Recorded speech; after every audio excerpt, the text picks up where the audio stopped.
Hey everybody, Sunship. It's 4:06 p.m. October 9th, taking a look at the markets on the weekend. I've got a little time, so I like to study when I can. And mostly I'm looking at bear markets. Since we're in one, it'd be good to know what a bear market, what they look like, what they tend to do, and how they end. Now, one thing that's really interesting is we're at a position right now where we have weekly bullish divergence on this chart. And many bear markets end with weekly bullish divergence. However, let me clarify that. There's different kinds of looks to bullish divergence. And this doesn't look like the kind of bullish divergence that's going to play out for a bottom. This looks like it could be enough divergence to get a nice lift, though, for a few weeks to a few months. Okay? And so I've been looking at bear markets and trying to figure out what happens with divergence when we get toward bottoms. Like here's between 15 and 16. It's sort of a sideways ABC correction. What happens? We get a nice weekly bullish divergence, right? It's not as steep as I would expect. But then again, this is only a correction from the 2008, 2009 bear market, where we have much steeper bullish divergence on the weekly chart, right? Within this bear market, we had weekly bullish divergence, very similar to what we're looking at right now in present day. You can see it here, very similar to present day.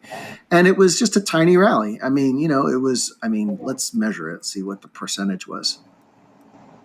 It looks so small, but that's only because, this is down by 1,200. So let's see what the percentage was here. This bullish divergence played out for a 10% move.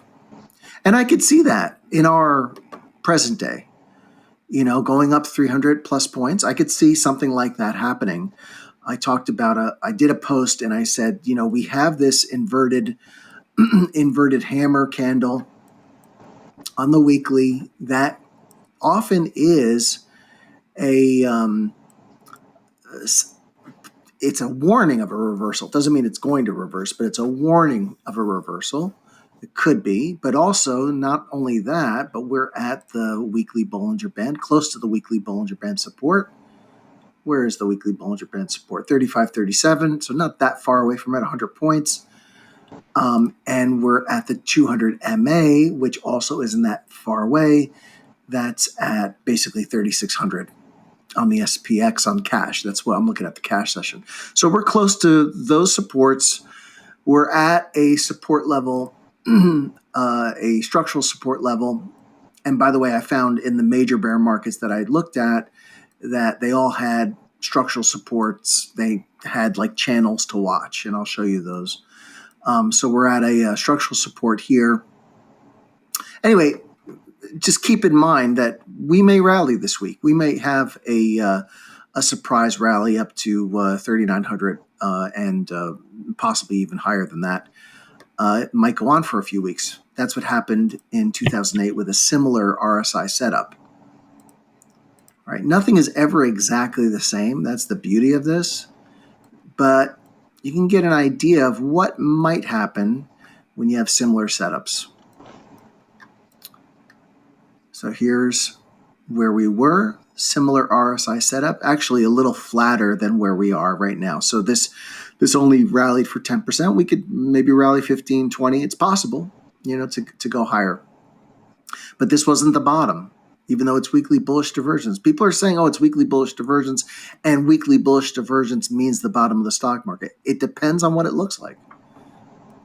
Now here is where it gets really interesting. Now you have much lower price. Now look at this weekly bullish divergence. Look how much stronger this looks. This looks sort of lackadaisical. It doesn't have a lot of energy to it. This has a lot more energy to it. This, right, the way it's very crisp, the way it comes down.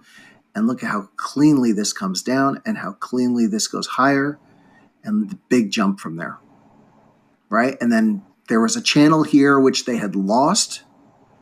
I don't know if I would have seen it at the time, but look at this channel, right? And then they lost it. And one of the things I often look for is a return back to a trend line, an obvious trend line. Well, if this is an obvious trend line and they lost it, they should come back to it. They come back to it, struggle with it, get above it, test it, and we're on our way.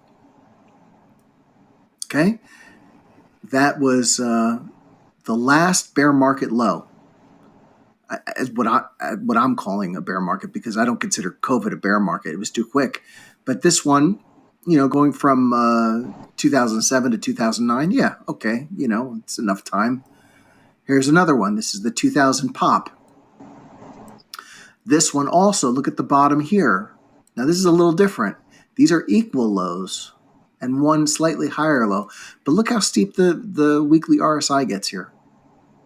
They're not moving anything here.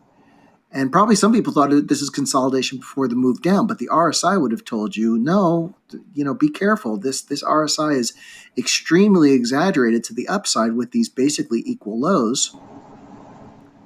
And once they got over this channel, which probably some people saw, you can see there was this little test, very little 1 week test of the channel. They just sort of hung out. Nobody probably knew that this is the bottom. But people that were looking at the channel probably thought, you know what? We got over the channel and there's the test. And now we move forward and look at the big green candles on the weekly right after that test. So some people knew, there's a structural change, which is what I'm looking for in the current bear market. Structural change, some kind of breakout. I have to look to see how that's going to be. I'm not totally certain about the channel from where we are right now. I'm pretty sure of the lower part of the channel, but not the upper part just yet. But this kind of weekly bullish divergence as well, right? Very, very strong weekly bullish divergence against equal lows catches my attention. And certainly, it marked the bottom. And then you have hidden bearish divergence. This is 1987 right here. And I found some other corrections in here. This is the Gulf War.